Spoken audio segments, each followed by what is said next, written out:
여러분 안녕하세요. 100억 자산가의 꿈, 여러분도 현실이 되실 수 있습니다. 부자가 되는 가장 빠른 길, 100억 마스터 플랜 2부 진행의 아나운서 김민주입니다. 투자의 성패를 가리는 가장 중요한 요소는 시장을 얼마나 정확하게 읽어내느냐입니다. 저희 마스터 플랜에서는 다양한 스타일의 마스터님과 함께 오늘 시장 정확하게 분석하고 여러분에게 올바른 투자 방향을 제시해드리고 있습니다. 뭘 보고 투자해야 할지 모르겠다, 어디에 투자해야 할지 모르겠다 하시는 분들은 저희 방송 50분 동안 꼭 끝까지 함께 하시면서 오늘 시장 정확하게 분석하시고 내일 시장에서도 성공적인 투자 한번 해보시길 바랍니다. 그럼 마스터님과 본격적으로 오늘장 분석해보기에 앞서서 마감 시황과 상한가 달성한 종목 어떤 게 있었는지 브리핑해드리도록 하겠습니다. 네, 4월 7일 월요일 마감 시황입니다. 오늘 참 굉장히 장이 힘들었습니다. 블랙먼데이 정말 검은 월요일이었습니다. 미국발 관세 정책에 중국의 보복 관세가 덧붙여져 정말 뉴욕 증시 3대 지수가 5%의 급락을 보여주며 그 공포감이 고스란히 우리 시장에도 돌아왔습니다. 코스피부터 살펴보겠습니다. 유가증권 시장 5% 넘게 급락하며 2,328선 나타내줬습니다. 오늘 장 초반에는 매도 사이드카가 발동되기도 했습니다. 정말 8개월 만의 일인데요. 그만큼 매도세가 굉장히 강력했다는 뜻입니다. 다음으로 코스닥 살펴보도록 하겠습니다. 역시나 5% 크게 빠지며 651선에서 종가를 마감 지었습니다. 다음으로 수급 동향 한번 이어서 살펴보도록 하겠습니다. 외국인의 매도세 굉장히 거셌습니다. 코스피에서 2조억 원 넘게 매도세 보여줬고요. 개인과 기관이 그 물량 받쳐주는 듯 했지만 외국인의 매도세를 좀 방어하기에는 부족했다라고 할 수 있겠습니다. 코스닥에서도 1,800억 원 가까이 외국인이 매도세를 보여줬고요. 개인과 기관이 쌍끌이 매수하며 그 하방 압력 받쳐주고 있는 모습 보여줬습니다. 네, 선물도 오늘 한번 짚어볼 만한데요. 외국인이 선물에서 9천억 원 넘게 거의 1조 가까이 매도 우위를 보여줬는데요. 그만큼 외국인의 전반적인 매도세가 오늘 우리 증시를 크게 하방 압력 끌어내렸다라는 뜻입니다. 네, 굉장히 오늘 시장 엄청나게 힘들었는데요. 이럴 때일수록 여러분 돌파구 필요하시죠? 잠시 후 2부에서 마스터님과 함께 오늘 시장 좀 돌파할 수 있는 비법 준비해뒀으니 계속해서 시청해주시면 고맙겠습니다. 네, 다음으로 오늘장 상한가 달성한 종목들도 한번 살펴보도록 하겠습니다. 장이 이렇게 힘들었음에도 불구하고 또 올라가는 종목들은 올라가서 상한가 달성하는 모습 보여줬습니다. 오늘 16개의 종목이 상한가 달성했습니다. 대부분이 정치, 인맥주, 정책주 위주였었는데요. 첫 번째 종목부터 한번 살펴보도록 하겠습니다. ABL 바이오가 바이오 회사와 4조 원대 기술 이전 체결을 했다는 소식이 수혜를 입었다고 돼서 상한가 달성하는 모습 보여줬습니다. 다음으로는 원티드랩입니다. 네, 이제 곧 한 2달가량 남았죠. 조기 대선 관련 수혜 혜택주인데요. 일자리 관련 공약의 기대감으로 오늘 상한가 달성하는 모습 보여줬습니다. 마지막 종목으로는 꿈비입니다. 꿈비 오늘도 상한가 달성하는 종목이었네요. 네, 쏟아지는 저출산 정책에 관련 수혜주로 혜택받을 것 예상되며 오늘 상한가 다시 한번 달성하는 모습 보여줬습니다. 네, 여러분도 이렇게 좀 상한가 달성하는 종목 확실하게 정보 미리 알아서 수익 내보고 싶다 하시잖아요. 이 상한가 달성하는 종목 어떤 게 있는지 또 이슈는 무엇인지 앞으로 볼 구간은 어디인지 잠시 후 2부에서 마스터님과 함께 짚어보도록 하겠고요. 또 상한가 종목뿐만 아니라 계속해서 수익을 볼 수 있는 요즘같이 참 힘든 장에서 효도할 수 있는 종목들 어떤 게 있는지 한번 짚어보도록 하겠습니다. 네, 그럼 오늘 시장 좀 계속해서 같이 살펴보실 마스터님 소개해드려야겠죠. 여러분을 소액에서 100억 부자로 활짝 길을 열어주실 마스터님, 바로 올라운더 서성민 마스터님이십니다. 네, 마스터님은 국내 시장은 물론이고요. 해외 시장과 선물, 코인, 암호화폐 시장까지 정말 다양한 곳에서 전문성을 섭렵하시고 요즘같이 이렇게 대내외적으로 힘든 시장에서 정말 여러분에게 큰 힘이 되어드릴 마스터님이십니다. 이 마스터님 개인 투자자들의 부족한 정보력을 꼼꼼하게 채워주시는데요. 이 마스터님과 함께 하실 수 있는 방법 알려드리도록 하겠습니다. 바로 화면 우측 하단에 보이는 QR코드로 팍스통신망 들어오시는 건데요.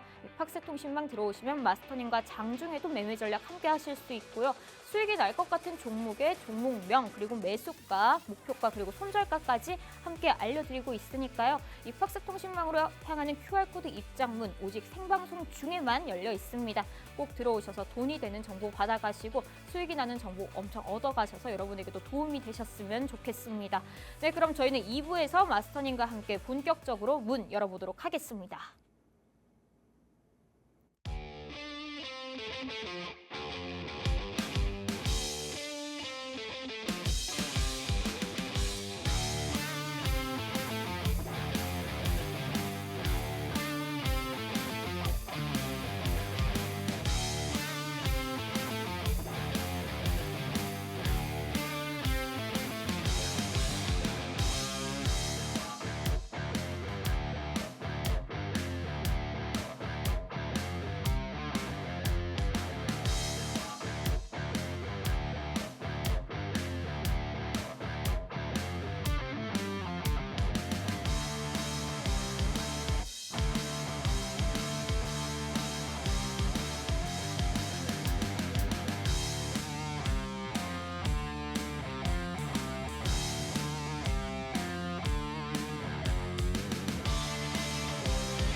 (100억) 자산의 꿈, 여러분도 현실이 되실 수 있습니다.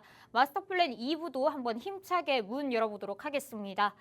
네, 오늘 정말 검은 월요일이라고 부를 수밖에 없었던 시장이었습니다. 네, 이럴 때일수록 여러분에게 가장 필요한 건 어떤 걸까요? 아무래도 지금 여러분에게 가장 필요한 건 주식 안전지대가 아닐까 싶은데요.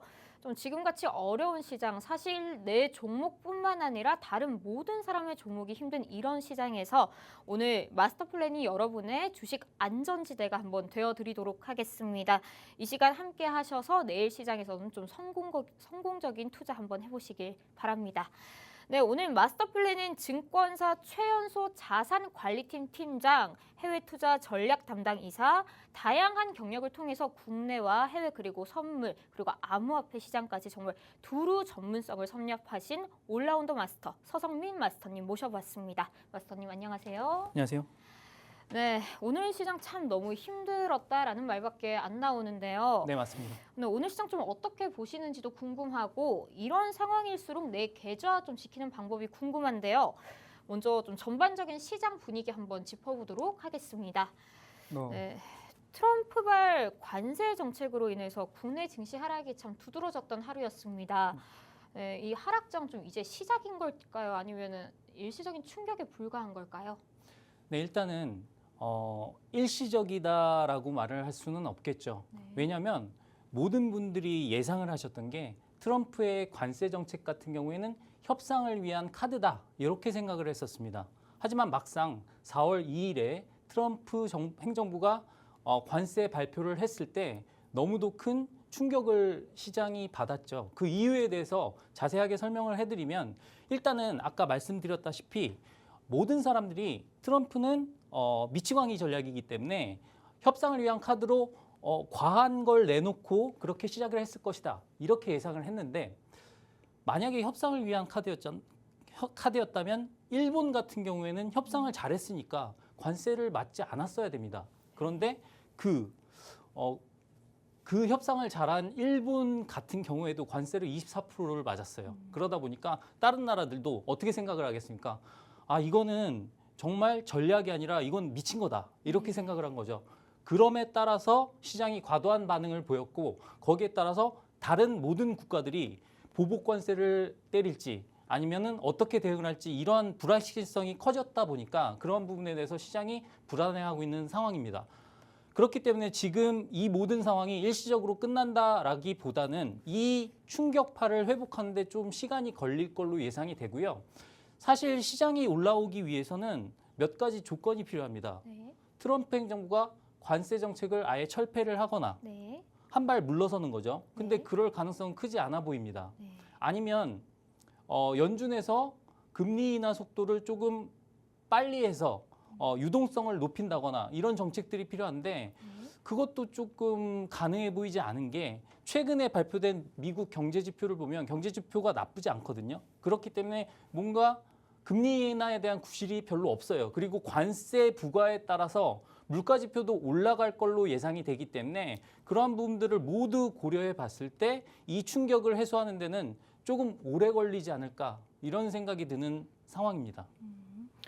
네, 마스터님께서는 관세 정책으로 인한 불안감이 사들어들기 위해서는 관세 정책의 수정 혹은 금리 인하에 대한 적극적인 스탠스가 필요하다고 해주셨는데요.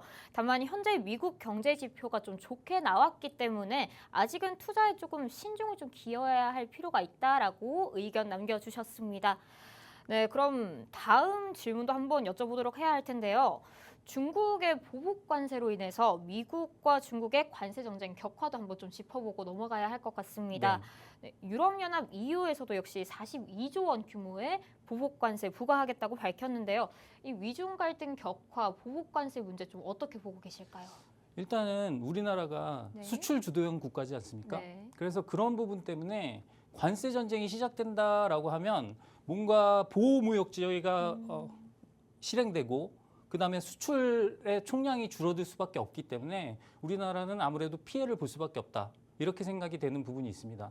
특히나 총 수출액을 기준으로 봤을 때 우리가 중국에 수출하는 비중이 거의 19.5% 정도 되고요. 미국에 수출하는 비중이 18.7%, 그리고 EU에 수출하는 비중이 10% 됩니다. 이 세 가지를 다 합하면 거의 50%가 되잖아요. 그렇기 때문에 이 모든 비중을 합쳤을 때는 이 국가들에 대한 비중이 너무 크기 때문에 얘네들이 서로 관세 전쟁을 하게 되면 아무래도 수입 물가가 높아지고 생산 비용이 증가하는 측면이 있기 때문에 우리나라는 큰 피해를 볼 수밖에 없다. 이렇게 생각되는 부분이 있고요. 특히나 중국의 태도가 나중에 어떻게 바뀔지는 모르겠지만 만약에 중국이 위안화 약세, 그러니까 위안화 절하를 통한 관세의 상승분을 방어하고자 하는 전략을 펼쳤을 때는 우리나라 원달러 환율에도 크게 영향을 미칠 수 있기 때문에 이런 부분에서 조금 주의를 해야겠다. 이렇게 말씀을 드릴 수가 있겠습니다. 네, 마스터님께서는 관세 갈등, 이제 미중 갈등이 악화될수록 소비가 줄어들고 우리나라의 수출도 타격을 받을 것이다. 환율 효과로 인한 타격까지 한번 예상해 주셨습니다. 네, 그럼 오늘 가져오신 자료 함께 살펴보면서 시장 조금 더 자세하게 분석 한번 들어가 보도록 하겠습니다. 상한가 달성한 종목은 무엇이 있었는지 그 이유와 이슈 한번 함께 살펴보도록 하겠습니다. 네, 첫 번째 종목부터 한번 살펴보도록 하겠습니다. ABL 바이오입니다. ABL 바이오 4조 원대 기술 수출 계약을 받으면 이 소식이 호재로 작용해서 오늘 상한가 달성했는데요. 네, 마스터님, 이 종목 좀 어떻게 보고 계실까요? 네, 일단은 오늘 모든 종목 중에 가장 돋보이고 시총이 큰 종목임에도 불구하고 이 힘든 시장에서 네. 정말 우쭈쭈 할 수 있는 그런 네. 종목이었다라고 말씀을 드릴 수가 있겠는데요. 네. 사실 우리나라 기업의 위상을 전 세계에 떠올린 그런 종목이라고 할 수가 있겠습니다. 이 종목이 오늘 상한가 간 이유는 GSK의 기술 수출을 무려 4조 원 규모를 했다라는 소식이 나왔는데 사실 4조 원 규모는 상당히 큰 규모라고 할 수가 있겠습니다. 물론 기술 수출 과정에서 마일스톤이 다 집행되지 않는 경우가 많긴 하지만 그래도 이 기술에 대해서 살펴본다면 우리가 얼마나 큰 일을 해냈는지 알 수가 있을 겁니다. BBB 플랫폼이라고 해가지고 BBB가 뭐냐면 뇌혈관 장벽이거든요. 근데 이 뇌혈관 장벽은 우리가 알츠하이머라든가 파킨슨씨병 같은 그러한 뇌 관련 질환이 있었을 때 약물을 주입해야 되는데 약물을 주입할 수가 없게 만드는 그러한 장벽을 형성하고 있습니다. 왜냐하면 뇌가 너무 중요하다 보니까요. 그래서 거기를 통과할 수 있는 기술이 필요한데 그 기술에 대해서 얘네가 특허권을 가지고 있다라고 생각을 하시면 될 것 같고 그 기술을 통해서 그랩바디 B라고 하거든요. 그 플랫폼 기술을 통해서 얘네가 뇌혈관 치료에 대한 한 발짝 나갈 수 있는 그러한 교두보를 마련했다라고 보시면 될 것 같습니다. 그래서 퇴행성 뇌질환에 대한 치료제가 급격하게 개발될 수 있는 환경을 조성해 줬기 때문에 그런 부분에서 되게 크게 평가를 받았다라고 할 수가 있겠고요. 시청자분들이 아무래도 궁금해하실 부분은 그러면 이 종목이 얼마까지 올라갈 수 있을까라는 부분일 거잖아요. 사실 그거를 딱 계량화해서 측정할 수는 없지만 제가 한미약품하고 한번 비교해 보도록 하겠습니다.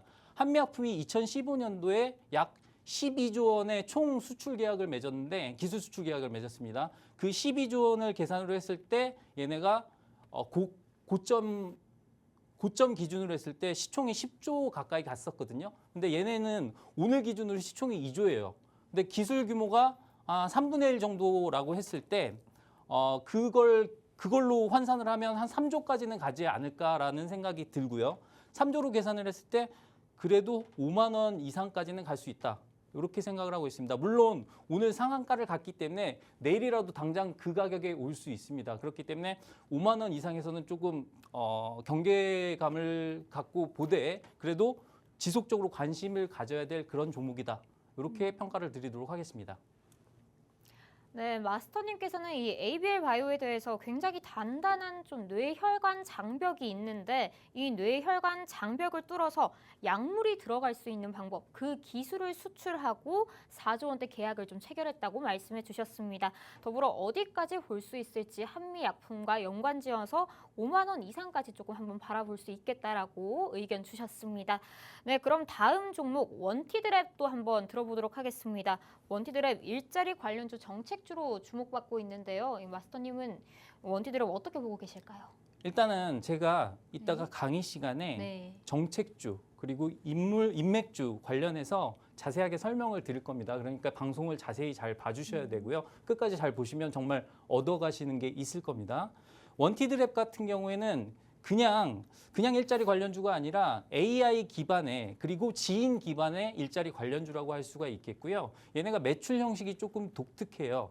그러니까 일단은 어떤 사람이 취업을 하게 되면 그 연봉의 몇 퍼센트 이런 식으로 돈을 받기 때문에 좀 창조 경제적인 측면이 있습니다. 그리고 어떻게 보면은 헤드헌터와 관련된 그런 부분의 수익성과도 비슷하다라고 말씀을 드릴 수가 있겠는데 사실 수익성이 계속 좋아지고 있는 그러한 기업은 아닙니다. 수익성은 계속 조금씩 악화되고 있어가지고 그런 부분에서는 조금 조심스럽게 말씀을 드릴 수가 있는 종목이고 다만 일자리 관련된 정책 그리고 거기에다가 AI가 결분된 부분, 재료적인 측면에서는 충분히 각광받을 만한 그런 종목이기 때문에 눈치 게임을 한다라고 한다면 어느 정도 가능하지 않을까 싶습니다. 다만 빠른 대응이 불편하신 분들은 이런 종목은 관심을 안 가지시는 게 좋다. 이렇게 설명을 드릴 수가 있겠습니다. 그리고 만약에 이런 종목에 대해서도 빠른 대응을 하고 싶다 그러시면 아까 앵커님이 말씀해 주신 팍스통신망에 들어오시면 좋은 도움 받으실 수 있다. 이렇게 정리해 드리도록 하겠습니다. 네, 마스터님께서는 원티드랩에 대해서 AI 기반, 지인 기반의 일자리 관련주라고 설명해 주셨고요. 다만 좀 빠르게 대응하실 수 없는 분이라면 조심스럽게 투자해 보는 게 좋겠다고 의견 남겨주셨습니다. 네, 그럼 마지막 종목도 한번 살펴보도록 하겠습니다. 꿈비입니다. 저출산 관련주 정책 테마주인데요. 네, 마스터님, 꿈비는 또 어떻게 보고 계실까요? 일단은 이따가 다시 한번 말씀드리겠지만 저출산 관련해서는 정말 필수적인 정책이다라고 말씀을 드릴 수가 있겠습니다. 관련된 정책이 쏟아져 나올 수밖에 없는 상황이기 때문에 오늘 저출산 관련주들이 상당히 강한 모습이었어요. 꿈비뿐만 아니라 제로투세븐이라든가 이런 모든 종목들이 엄청난 강세를 보였는데 꿈비 같은 경우에는 사실 유아용 매트 그리고 침구류 이런 것들을 제조하는 업체치고는 수익성이 큰 편은 아닙니다만 그래도 차트상으로는 관심을 가질 만한 종목이 아닌가 싶습니다. 왜냐하면 주봉상으로 봤을 때 매물대를 어느 정도 돌파한 부분이 있거든요. 그래서 거래를 일으키면서 큰 음봉을 그렸던 부분을 다 소화를 하고 상한가를 갔기 때문에 추가적인 갭 상승이 나온다고 한다면 단기적인 모멘텀은 더욱 있을 것이다. 하지만 아까도 말씀드렸다시피 이런 종목들에 대해서 빠른 대응이 불편하신 분들은 차라리 이런 종목보다는 최근 떨어진 장세에서 조금 싸진 종목들을 저가에 매집하는 전략이 더 낫다. 이렇게 설명을 드리도록 하겠습니다. 네, 마스터님께서는 꿈비에 대해서 좀 차트상으로는 관심을 가질 만한 종목이 아닐까, 추가적인 갭 상승, 단기적인 모멘텀 바라볼 수 있겠지만 역시나 빠른 대응이 힘드시다면 투자에 유의해 보시는 게 좋겠다고 의견 남겨주셨습니다. 네, 지금까지 2부에서 마스터님과 관세 정책과 관련된 시장 전망과 상한가 달성한 종목까지 한번 살펴봤습니다. 잠시 후 3부에서는 마스터님이 좀 이렇게 어려운 시장에서도 생존할 수 있는 전략 강의를 준비해 주셨다고 하고요. 당장 수익 낼 수 있는, 내일이라도 좀 공략해 볼 수 있는 마스터픽 종목을 소개하는 시간도 준비되어 있으니까요. 계속 시청하시면서 다양한 정보 꼭꼭 받아가시길 바랍니다. 네, 이제 여러분들에게 좀 더 심도 있고 깊이 있는 전략을 한번 제공해 드려야 할 것 같습니다. 오늘 이렇게 나오신 서성민 마스터님 정말 올라운더 마스터님이십니다. 이럴 때일수록 좀 부족한 정보력과 대처 능력이 확실하게 필요한 요즘인데요. 네, 이럴 때일수록 여러분을 위해서 준비했습니다. 장중에서도 시황과 매매 전략 그리고 발빠른 대응까지 함께 하실 수 있는 방법 준비했는데요. 바로 화면 하단에 보이는 QR코드 스캔하셔서 팍스통신망 들어오시는 겁니다. 이 팍스통신망 들어오시면요. 장중에도 마스터님과 함께 매매 전략 세워가실 수 있고요. 확실한 수익 날 수 있는 종목, 매수가와 손절가 그리고 목표가 앞으로의 수익 플랜까지 계속해서 가져가실 수 있으니까요. 좀 주식 초보라고 하시는 분들도, 초보분들도 탄탄하게 수익 챙겨가실 수 있도록 마스터님께서 꼼꼼하게 설명해 주신다고 하니까 꼭 이 팍스통신망 오직 생방송 중에만 열려 있습니다. 들어오셔서 돈이 되는 정보 쏙쏙 받아가시면 좋겠습니다. 네, 그럼 저희는 3부에서 마스터님과 함께 강의로 만나보도록 하겠습니다.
네, 100억 자산가의 꿈 여러분도 현실이 되실 수 있습니다. 이제 마스터님이 준비해 오신 좀 요즘같이 어려운 시장에서 확실하게 돌파구를 마련해 주실 수 있는 그런 방법에 대한 강의 한번 들어보려고 합니다. 어떤 전략을 세워야지 내 포트폴리오를 좀 계속해서 안전하게 가지고 갈 수 있을지 많은 이야기 오늘 경청해 보시면서 매일 여러분들 계좌 안전하게 한번 좀 잘 지켜보셨으면 좋겠습니다. 마스터님, 오늘은 강의 어떤 거 준비해 주셨을까요? 네, 일단은 저는 시청자 여러분들께서 궁금해하실 만한 내용들로 준비를 했다. 네. 이렇게 말씀을 드리도록 하겠습니다. 일단은 지금 시장의 바닥이 어디일까? 네. 이런 부분과 그다음에 그럼 이런 힘든 시장에서 어떤 전략을 가져가야 하나? 그런 종목. 그리고 그 전략을 통해서 우리가 공략해야 될 종목까지 논스톱으로 설명을 해드리도록 하겠습니다. 그럼 여러분들 필기 준비하시고 강의 잘 들어보시면 꼭 도움이 되실 거다 이렇게 생각하고요. 시작하도록 하겠습니다. 자, 시장의 바닥은 어디일까? 제가 일단은 차트적인 부분으로 설명을 했을 때는 사실 조금 한숨이 나오는 부분이 있습니다만 설명을 들으시다 보면 그래도 안심하실 수 있는 부분이 분명히 있으실 거예요. 보도록 하겠습니다. 사실 코스피와 코스닥 월봉을 이렇게 쭉 늘려서 보여드렸는데요. 이렇게 딱 보다 보면 저점 부분을 이렇게 추세선으로 이으면 저점의 하단 부분은 분명히 지지를 하는 모습을 보실 수가 있을 겁니다. 이렇게 하단 부분을 지지를 하면서 우상향하는 모습, 중장기적으로는 지수가 우상향하는 모습을 보실 수가 있는데 이 부분, 우리가 이 부분은 언제였냐면 2008년 금융위기, 상당히 끔찍했던 시절이었죠. 제가 증권사 근무할 때였는데 이때 정말 하루하루가 지옥이었습니다. 그리고 이때가 2020년도 코로나 사태 때, 그리고 지금입니다. 지금인데 이렇게 차트로만 보면 여기까지 더 빠질 공간이 남았네라고 생각을 하실 수가 있겠지만 2020년 코로나 그리고 2008년 금융위기, 이때와 같은 심각한 경제적 위기는 아닐 것이다 라는 게 저희의 바람이죠. 사실 관세 정책의 진행 방향이 어떤 방향으로 진행되느냐에 따라서 이런 하락이 나올 수도 있겠지만 이거는 확률이 높지 않다라고 생각을 하고 있고요. 그래도 2300선 초반 또는 2200선 후반에서는 지지를 해주지 않을까 하는 예상을 하고 있는 부분입니다. 그리고 코스닥은 상대적으로 마음이 편하게 쳐다볼 수 있어요. 왜냐하면 하단이 얼마 남지 않았거든요. 아무리 빠져도 600선은 크게 깨지 않을 것이다 라는 판단이 들기 때문에 코스닥은 상대적으로 마음 편하게 쳐다볼 수 있고 코스피는 조금 긴장을 하고 있지만 삼성전자의 실적 그리고 SK하이닉스의 실적이 발표되면 그래도 반등을 보일 수 있을 것이다 라고 기대하는 부분이 분명히 있습니다. 하지만 우리나라 시장의 바닥보다는 미 증시 그리고 나스닥을 쳐다보는 게 더 좋겠죠. 그래서 같이 보면서 말씀을 드리도록 하겠습니다. 자, 나스닥 너마저도 그죠? 나스닥까지도 배신을 정말 크게 했는데요. 나스닥 같은 경우에는 지금 월봉상 기준으로 60월봉 이 선은 죽어도 깨지 않는 선이다라고 보시면 될 것 같습니다. 중장기적으로 봤을 때 한 번도 깬 적이 없어요. 몇십 년 동안. 그래서 얘는 정말 단단히 지지해 줄 것이다 라고 생각을 하지만 여기까지 공간이 좀 많이 남았는데 오늘 나스닥 선물의 움직임을 보면 거의 여기 근처까지 갔다 왔습니다. 그래서 저는 오늘 만약에 나스닥이 하락을 하면 저점이 어느 정도 잡힐 것이다 라고 생각을 하고 있고요. 그 지점은 한 14,000 중반대가 되지 않을까 싶습니다. 그래서 나스닥의 월봉을 봤을 때는 그래도 거의 왔다라고 생각되는 부분이 있고요. 제가 금하고 원자재까지 말씀드린 이유는 뭐냐면 최근까지 금값이 3,200달러까지 올라갔었습니다. 그리고 구리를 포함해서 원자재도 폭등을 했었고요. 특히나 구리 같은 경우에도 10,000달러 이상을 기록하고서 기록적인 상승세를 보였었죠. 그런데 얘네마저도 금요일날 급락을 했습니다. 특히 금 같은 경우는 3,000달러를 깨버렸어요. 물론 오늘 회복을 하긴 했지만 이런 부분을 봤을 때 이거는 위험자산 회피라기보다는 자산시장의 요동, 즉 유동성에 대한 불안감이 작용을 했다. 그리고 어느 정도는 마진콜에 대한 부담감도 작용을 했기 때문에 이런 부분들을 고려를 한다면 어느 정도 심리가 일시적으로 깨졌다가 반등하는 구간이 나올 수도 있겠구나. 아까 제가 분명히 일시적은 아니다라고 말씀을 드렸잖아요. 분명히 일시적은 아닙니다. 이 말이 뭐냐면 일시적으로 떨어졌다가 반등을 하기에는 조금 오래 걸릴 것이다. 이런 말입니다. 반등이 하락이 지속된다라기보다는 일시적으로 큰 충격을 받았는데 얘를 회복하기까지는 좀 걸릴 것이다 라는 의미 정도로 받아들이시면 좋을 것 같습니다. 일단 여기까지 지수에 대해서 말씀을 드렸고요. 다음 보도록 하겠습니다. 그러면 이런 때 우리가 어떠한 생존의 전략을 펼쳐야 할까? 이게 제일 중요하겠죠. 자, 그러면 제가 앵커님께 질문을 하도록 하겠습니다. 네. 땡땡이 무너져도 땡땡 구멍이 있다. 하늘이 무너져도 솟아날 구멍은 있다. 네, 아닌가요? 그렇게 쉬우면 제가 안 냈겠죠. 네. 자, 시장이 무너져도 음, 수익 낼 구멍이 있다. 네, 수익 낼 종목이 있다. 이렇게 되겠죠. 오늘 장을 보면서 제가 그걸 느꼈습니다. 오늘 아까 앵커님도 얘기를 해주셨지만 16종목이 상한가를 갔어요. 이거는 일반적인 시장에서도 나오기 힘든 숫자입니다. 그래서 이 종목들이 상한가를 갔다. 물론 하락 종목이 훨씬 많았습니다. 92% 종목이 빠졌고요. 8%의 종목만 올랐습니다. 그래도 오르는 애들은 많이 올랐습니다. 그래서 이 이유가 뭡니까? 우리가 일단은 조기 대선이 거의 확정됐잖아요. 6월 초로 거의 정해졌습니다. 그렇기 때문에 2개월밖에 시간이 남지 않았기 때문에 그런 시간을 남겨놓고 항상 풍부한 유동성을 보이는 섹터가 있죠. 정치 테마주. 그래서 단기 전략으로는 테마주 매매를 할 수밖에 없는 국면이다라고 말씀을 드릴 수가 있겠고요. 한 2개월 동안은 테마주 매매를 단기적으로 봤을 때는 얘가 유리할 수 있습니다. 그 이유는 아까도 말씀을 드렸지만 이 유동성이 많이 줄어들었어요. 그 제한된 유동성 내에서 특정 섹터로만 몰리는 유동성. 그 섹터의 유동성은 올라갔지만 시장의 전체적인 유동성은 줄어들었습니다. 왜? 외국인이 이렇게 매도를 많이 하는데요. 오늘 코스피에서 외국인이 2조 가까이 매도했습니다. 거의 역대급 매도고요. 8일 동안 거의 8조 가까운 매도를 쏟아 부었습니다. 저는 처음 봤어요. 이렇게 매도하는 거는. 그래서 이러한 외국인 매도가 진행되는 상황에서 좋은 종목들이 올라오기는 조금 힘듭니다. 그래서 테마주라든가 이런 개인들이 선호하는 종목들이 활발하게 움직이는 장세가 잠깐 동안은 연출될 수 있기 때문에 단기적으로 봤을 때는 테마주를 매매할 수밖에 없다. 다만 이런 게 자신이 없을 때는 중기 전략으로 모아가기. 이게 무슨 말이냐면 평소에 조선, 방산 이런 종목들 아니면 SK하이닉스 실적이 눈에 띄게 좋아지는 종목들에 대해서 쳐다만 보신 분들이 계실 거예요. 정말 사고 싶은데 너무 비싸서 못 사셨던 분들. 저 종목을 사서 자손 대대로 물려주고 싶은 그런 소중한 종목인데 너무 비싸다고 생각했던 그런 종목들을 중장기적으로 모아가는 전략을 하기에는 좋은 장세죠. 왜? 위기라는 것은 곧 기회가 될 수 있으니까. 내가 몰랐던 위기가 내가 사고 싶었던 종목을 싸게 만들어주는 그런 기회를 줄 수도 있는 장세이기 때문에 중장기 전략으로는 그런 부분도 가능하다.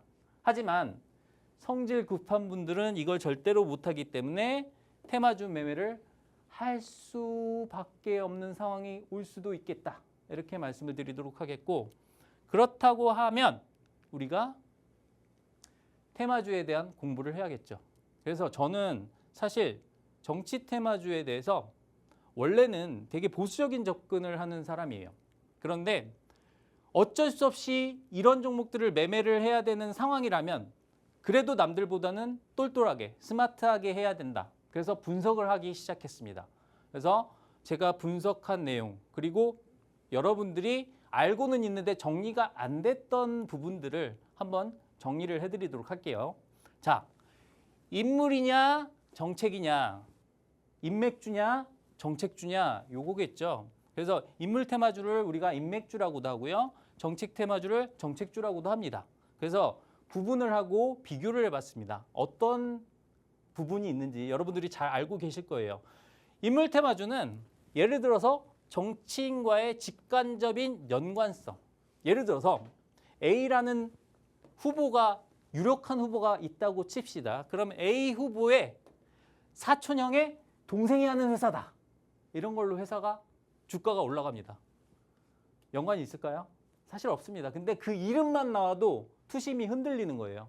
그만큼 불안한 시장이라는 얘기죠. 그래서 움직임의 성격은 감정적이고 단기적입니다. 그냥 막 이렇게 움직이는데 야 누구 관련주래 하면 모든 사람들이 뛰어듭니다. 그래서 인맥주 같은 경우에는 정말 황당한 경우가 많아요. 자, A와 B는 무슨 대, 뭐 예를 들어서 경희대 동문이다라고 했는데 동문이래요. 근데 A는 60년도에 학교를 다녔는데 B는 80년도에 다녔어. 그게 무슨 동문이야. 그죠? 그래서 이런 인맥주 같은 경우에는 엉터리긴 하지만 그래도 투심을 불러일으키는 충분하다. 그래서 실적 연계성 절대 없습니다. 낮은 정도가 아니라 없어요. 빵이에요, 빵. 근데 움직이죠. 위험성 당연히 높죠. 루머도 많아요.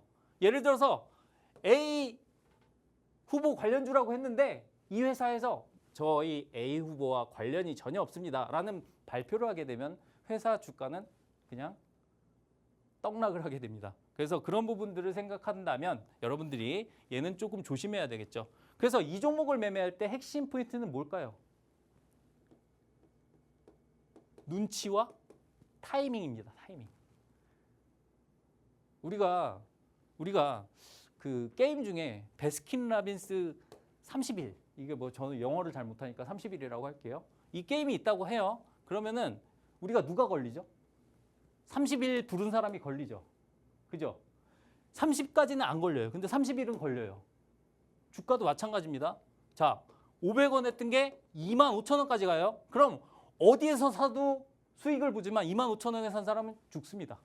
그래서 이런 눈치가 안 되는 분들은 인물테마주를 하면 안 돼요. 타이밍을 못 맞추는 분들은 인물테마주 하면 안 된다. 만약에 내가 타이밍을 못 맞추는데 하고 싶다 그러면 어떻게 해야 돼? 팍스통신망에 들어와서 저희랑 함께하면 그래도 눈치를 같이 볼 수는 있습니다. 근데 거의 안 합니다. 인물테마주. 그래서 인물테마주는 과감하게 보내드리고요. 정책테마주. 얘는 좀 할만하죠. 정책테마주는 특정 공약, 정책의 산업 수혜. 그래서 말이 됩니다. 자, A 후보가 태양광에 대해서 너무 좋아해요. 그래서 태양광 산업이 발전을 할 거야. 그래서 이 회사는 태양광 관련 사업을 하고 있으니까 주가가 올라갈 거야. 이런 논리가 형성이 됩니다. 그래서 중장기로 갈 수도 있어요. 상대적으로 실적이 올라갈 수가 있겠죠.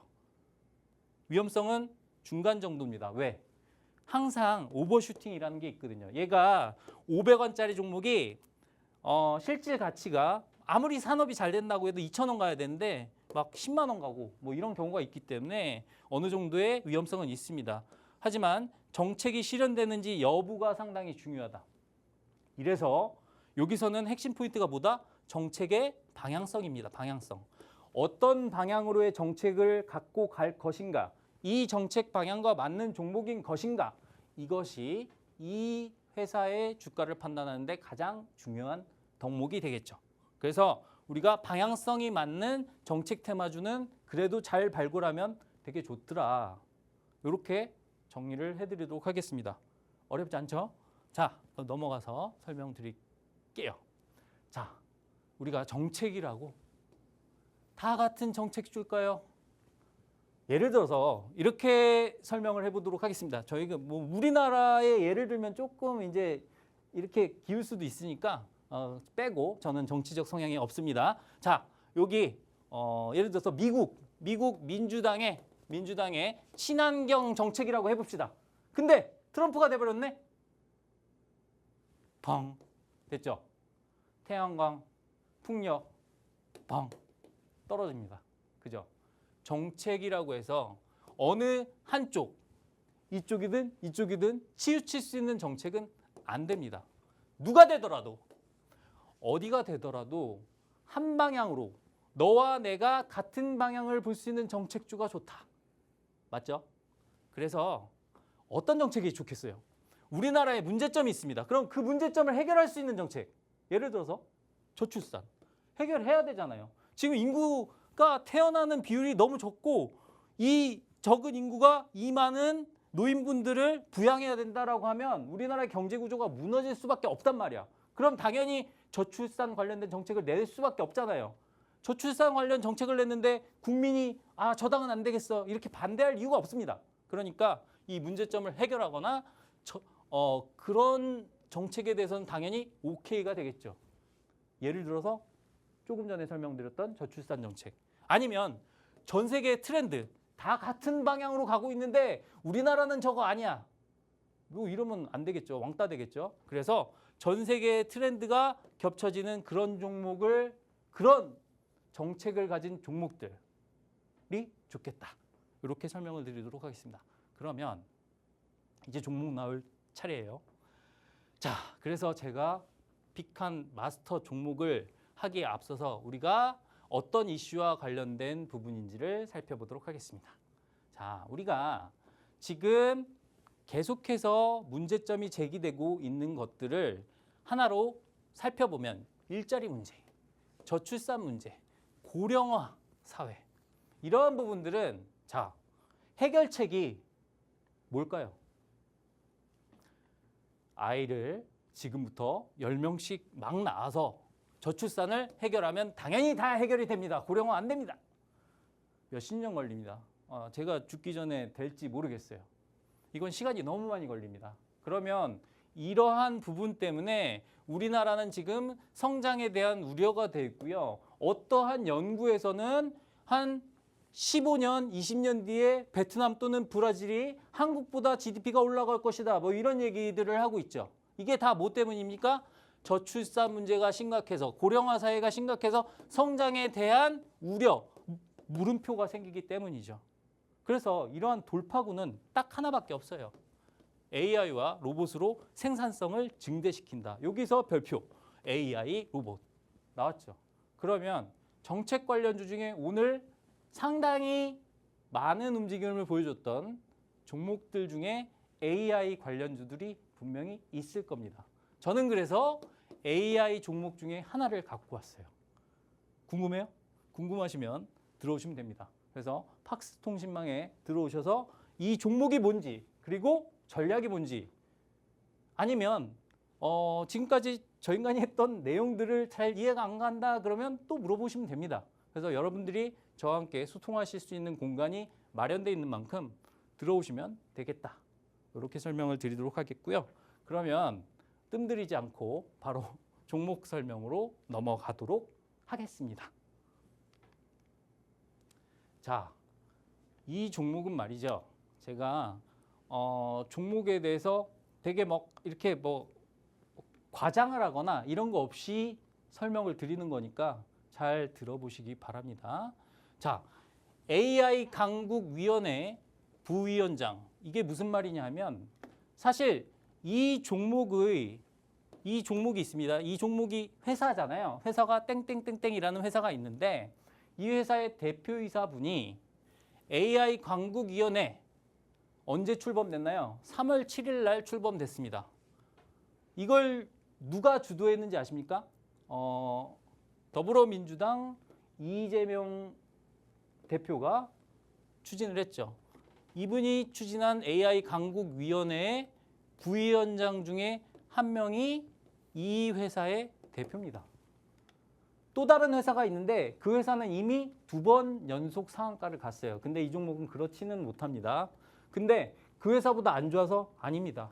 덜 부각받아서 그렇습니다. 그래서 이 부분 딱 봤을 때 정책 관련주가 되겠구나. 왜?